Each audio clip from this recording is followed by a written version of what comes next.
नमस्कार दोस्तों, राधे राधे। प्रेम से बोलिए माता सीता की जय। आज हम वैशाख मास के शुक्ल पक्ष की सीता नवमी की कथा सुनेंगे। वैशाख माह व्रत और त्यौहार की दृष्टि से बेहद महत्वपूर्ण माना जाता है। इस महीने में सबसे अधिक जयंती पड़ती है। वैशाख मास के शुक्ल पक्ष की नवमी तिथि को सीता नवमी मनाई जाती है। इसे जानकी नवमी भी कहते हैं। पौराणिक कथाओं के अनुसार इस दिन ही माता लक्ष्मी का स्वरूप मानी जाने वाली सीता माता धरती पर जन्म लिया था। ऐसा कहा जाता है कि इस दिन सीता माता की पूजा आराधना करने से घर में सुख समृद्धि का वास होता है। इस बार वैशाख माह के शुक्ल पक्ष की नवमी तिथि 16 मई को सुबह 6:22 से शुरू होगी और 17 मई को सुबह 8:48 तक रहेगी। सीता नवमी भी मध्याह्न काल की पूजा की जाती है, इसलिए 16 मई को ही सीता नवमी मनाई जाएगी। माता सीता की पूजा विधि। सीता नवमी का दिन राम नवमी की तरह ही मनाया जाता है। इस दिन पूरे विधि विधान से प्रभु राम और माता सीता की पूजा की जाती है। सीता नवमी के दिन सुबह जल्दी उठकर स्नान करें, फिर एक चौकी लगाकर लाल कपड़ा बिछाकर प्रभु राम और माता सीता की प्रतिमा स्थापित करें। इसके बाद पंचामृत, गंगा जल व पवित्र जल से राम दरबार का अभिषेक करें। उसके बाद माता सीता को कुमकुम और गोपी चंदन का तिलक लगाएं, फिर देसी घी का दीपक जलाएं और पीले फूलों की माला चढ़ाएं। पूजा के दौरान माता सीता को श्रृंगार का सामान जरूर चढ़ाएं। इसके अलावा उन्हें मखाने की खीर, फल, मिठाई का भोग लगाएं।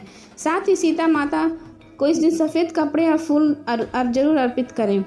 फिर धूप, दीप, अगरबत्ती से उनकी पूजा करनी चाहिए। सीता जयंती के शुभ अवसर पर रामायण का पाठ करना बेहद शुभ माना जाता है। सीता नवमी की पौराणिक कथा।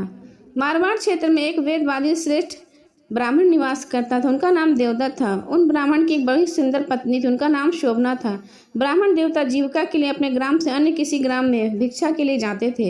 इधर ब्राह्मणी कुसंगत में पड़ गई और कुविचार की होगी। अब तो पूरे गांव में उसकी निंदा होने लगी, परंतु उस दुष्टा ने गांव को ही जलवा दिया। दुष्कर्मों में रहने वाली उस दुर्बुद्धि और औरत मरी तो उसका अगला जन्म चंडाल के घर में हुआ। पति का त्याग करने से वह चंडालिनी बनी। ग्राम जलाने से भीषण कुष्ठ हो गया तथा वे 4 कर्म के कारण वह अंधी हो गई। अपने कर्म का फल तो उसे भोगना ही था। इस प्रकार वह अपने कर्म के योग से दिनों दिन दारुण दुख प्राप्त करती हुई भटकने लगी। एक बार देव योग से भटकती हुई वह कौशलपुर पहुंची। संयोगवश उस दिन वैशाख मास शुक्ल पक्ष की नवमी तिथि थी, जो समस्त पापों का नाश करने में समर्थ है। सीता नवमी के पावन उत्सव पर भूख प्यास से व्याकुल व दुखियारी प्रार्थना करने लगी, हे सज्जन, मुझ पर कृपा करके मुझे कुछ भोजन सामग्री प्रदान करो, मैं भूख से मर रही हूँ।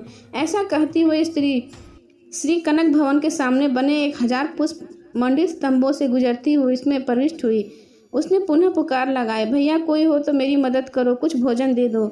इतने में एक भक्त ने उससे कहा, देवी आज तो सीता नवमी है, भोजन में अन्न देने वाले को पाप लगता है, इसलिए आज तो अन्न नहीं मिलेगा। कल पारना के समय आना, ठाकुर जी का प्रसाद भरपेट मिलेगा। किंतु वह नहीं मानी। अधिक कहने पर भक्त ने उसे तुलसी और जल प्रदान किया। वह पापनी भूख से मर गई, किंतु इसी बहाने अनजाने में उसे सीता नवमी का व्रत पूरा हो गया। अब तो परम कृपालिनी ने उसे समस्त पापों से मुक्त कर दिया। इस व्रत के प्रभाव से वह पापनी निर्मल होकर स्वर्ग में आनंद पूर्वक अनंत वर्षों तक रही। तत्पश्चात वह कामरूप देश के महाराज जय सिंह की महारानी कामकला के नाम से विख्यात हुई।